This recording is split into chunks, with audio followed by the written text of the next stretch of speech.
Hey folks, welcome back to the Year of the Inner Child. And today we are going to be exploring the theme of courage. I can swim in the waters of life. Today I will affirm my ability to swim through the waters of life. Sometimes I feel as if I am caught in a flood of emotions, fears, possibilities. I feel as if I will be swept away by the onrushing tide of life. I am in awe and fear of the size of the wave rushing toward me. Like a child at the beach for the first time, if I stand here and let myself be overwhelmed by life, I will drown. If I leap in and swim with the tide, I can save myself. This is not my first day at the beach, however, and I know how to swim. So I leap into the water and swim with strong, confident strokes. I allow the tide to carry me along as I make my own way. When I tire, I rest for a moment, treading water, watching the never-ending flow of life. When I'm rested, I take a breath and I keep swimming.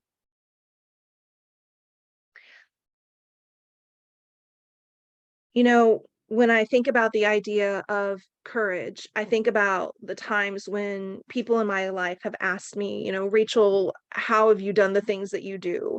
How have you, built the business that you've built? How have you come out as somebody who speaks nonstop about healing from sexual trauma? And how have you made the moves in your life, from small town Oklahoma to St. Louis to Chicago to California?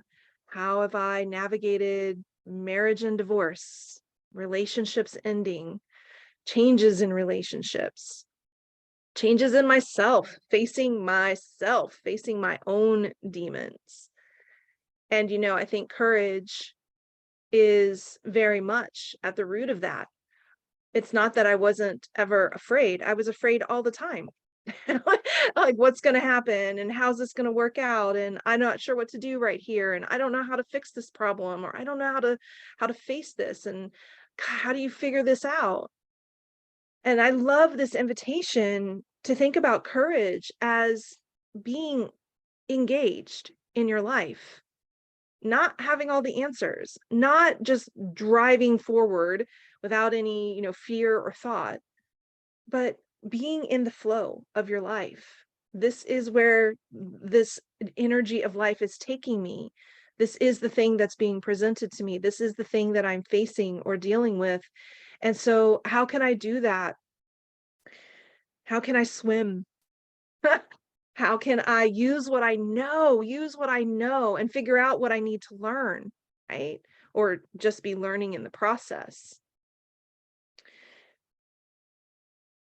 Sometimes we get so stuck. I can't remember. Gosh, I wish I remember what movie this was I was watching over the weekend, but there was this great line that said, sometimes we become so focused on the question that we drown out the answer.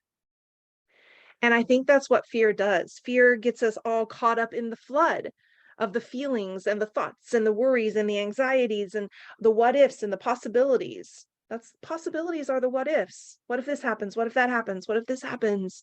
And we get so stuck in the questioning that we can't slow down and hear the answer.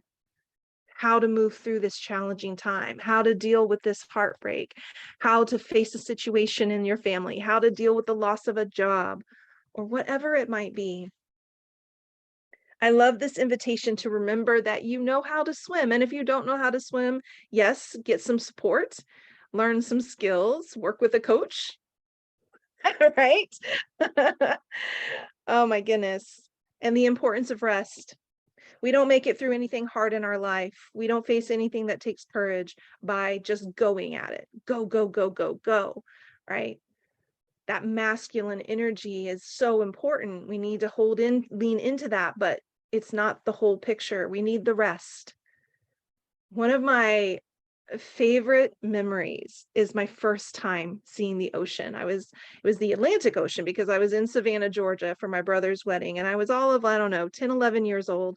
And I remember being at the beach and building sandcastles with my dad and getting into the water. And I was a really strong swimmer, so my parents didn't worry about me too much. And also, it was the 80s. So whatever, parents were different then. And I love just being in the water, and I laid on my back and I was floating. My experience prior to this was being in the swimming pool in Bartlesville, Oklahoma. So you can float and not move very far. I'm floating and I'm just feeling the softness of those waves. I get past, where the water's breaking.